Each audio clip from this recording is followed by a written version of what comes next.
You walk past the same crow every single day on your way to work. You barely notice it. It's just a bird, black feathers, sharp eyes, sitting on a wire. But that crow notices you. It knows your face. It knows your walk. It might even remember what you were wearing the day you accidentally scared it off its nest 3 years ago. And it hasn't forgotten. It never will. Most people assume animals live in the moment, that a crow, a sheep, a dog, they just see shapes and shadows. No memory, no grudges, no relationships. That's not quite right. Some animals build a mental photo album of every human they meet friend, threat, stranger, filed away, forever. Scientists gave this behavior a name, and once you hear what they found, you will never look at a bird on a wire the same way again. Stay till the end, because the last part of this story is about you and what your own face might be doing to the animals around you right now, without you even knowing it. So let's start with the crows. In 2011, a researcher at the University of Washington named John Marsluff ran an experiment. He and his team put on rubber masks, caveman masks.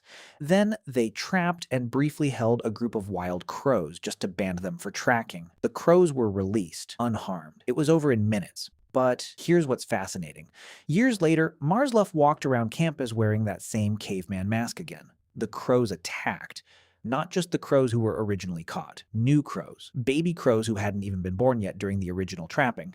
So what happened? The birds had passed the memory down. Parents taught their chicks who to fear using nothing but a face. That's not instinct, that's culture. That's a warning being handed down like a family story, except the story is your face. Imagine you are one of those crows. You never met the man in the mask. You were never trapped.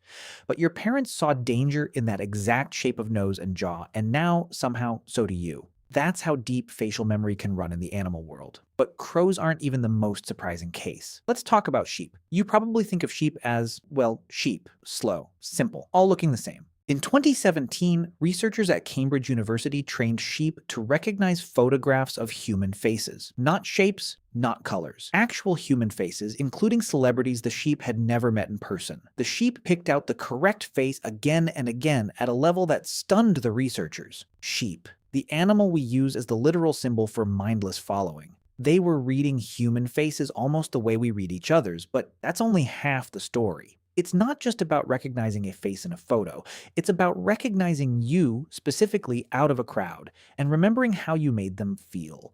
Dogs take this even further. A dog can watch your face and tell if you're smiling or upset, sometimes faster than another human could.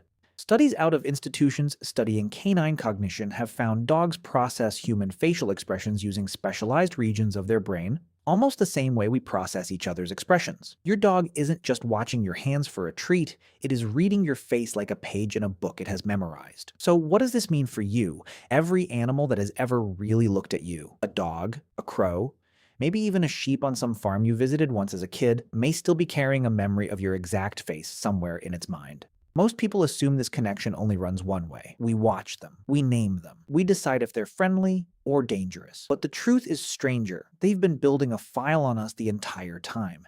And here's the part that should really unsettle you. This recognition isn't just memory, it's judgment. A crow doesn't just remember your face, it remembers what you did with it. Whether you helped, whether you hurt, whether you can be trusted around its nest. Animals aren't just seeing you, they're deciding who you are, based on the same face you see in the mirror every morning, and they are passing that verdict on to their children. So the next time you walk past a bird on a wire, or a dog stares at you a little too long from across the street, understand what's actually happening. You are not invisible to them. You never were. Somewhere out there, an animal that has never spoken a single word to you already has an opinion about who you are, and it formed that opinion just by looking at your face.